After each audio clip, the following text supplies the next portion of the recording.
You ain't no kind of man if you ain't got land. Many of you have been, are currently, or will be in the market for land. Most land will be usable. You just need enough space and some capital investment. If the land is to feed you, you need to know what you need. Today we're going to talk about how to quantify your land requirements. We'll start with our nutritional insights from last video and work from there. We will answer the most important question: how much land do I need? But before we get to work, we need to boot up.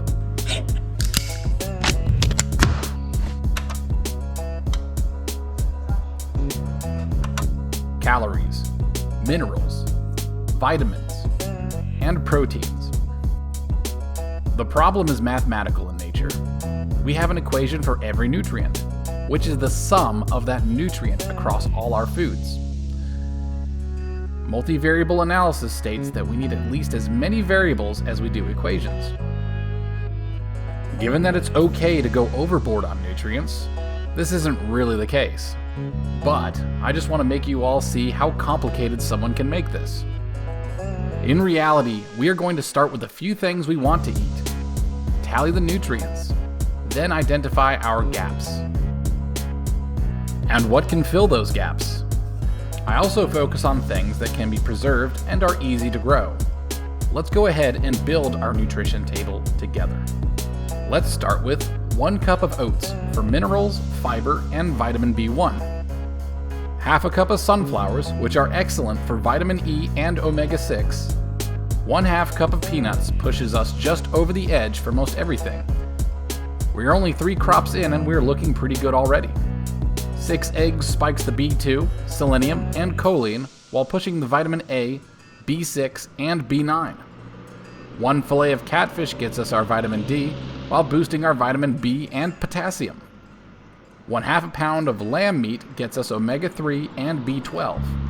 2 cups of sheep's milk gets us the rest of our B vitamins, calcium, and omega-3.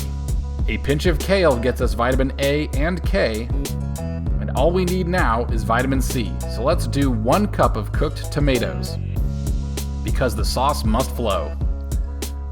We're still a little low on sodium and iodine, so keep a stockpile of iodized table salt.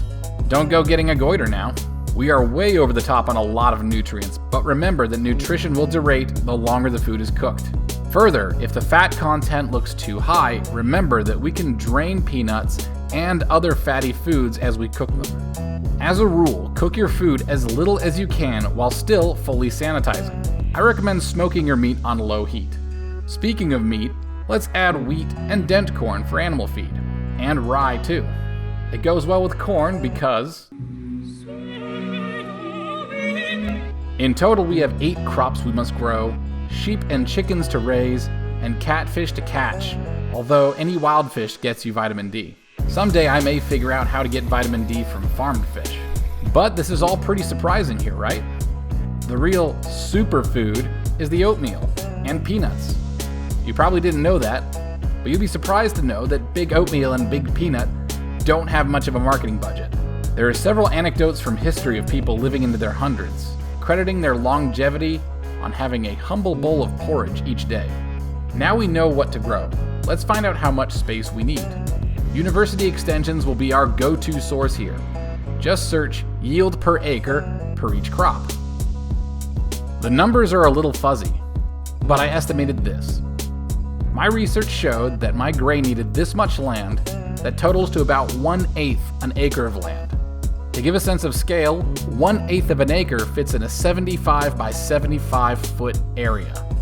This is scaled down work from modern farmers. I will have to be as productive as they are per acre to make this work. That means I need to manage soil nutrients, irrigation, disease and pest control, as well as other factors, all scaled down. The vegetables will be grown in my greenhouse, so I can keep succession planting them nearly year long. I can preserve the tomatoes and kale for safekeeping later, and I can freeze the meat. Milk is a continuous resource so long as my sheep are of age and are making kids. From the 10 hens I have now, I should be getting 4 eggs per week per hen. giving 40 eggs per week total. This means I am 2 eggs short per week, and I still have a wife to feed, so I'm not quite halfway there for hens. No problem though, we can keep incubating more. Catfish is the tricky part. There's a reason I left deer off the list, even though it's better than goats, sheep, or any other meat. Wildlife is extremely tricky and cannot be relied upon as a food source, in my opinion. It's great if deer walk through your front lawn every morning at 4:30 a.m. on the dot. But that will only be until your new idiot neighbors move in. Whoa. Okay. I can somewhat rely on fish, I suppose. I'm not 100% on board yet. If I have to, I can also just stock up on vitamin D supplements. It's not a big deal. At least until I solve the problem of vitamin D deficiency for farm fish. That's still bothering me. Well, add to the list of other mysteries. Next up, let's get our chickens and sheep set up. It's not easy to estimate the number of sheep an acreage can sustain. The amount depends on how productive your grazing land is. 2 sheep and 1 ram seems like a good start. That will keep me in milk and lamb meat for a long time. If I want more sheep, I can always order or breed more.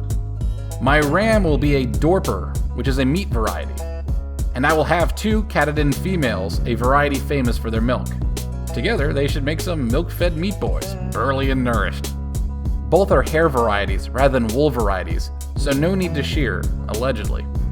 All in all, that is 2 acres of grazing land. I already have a barn and most of the fencing. I only need 1,500 feet of electric line and 500 feet of new fence. Now for the chickens.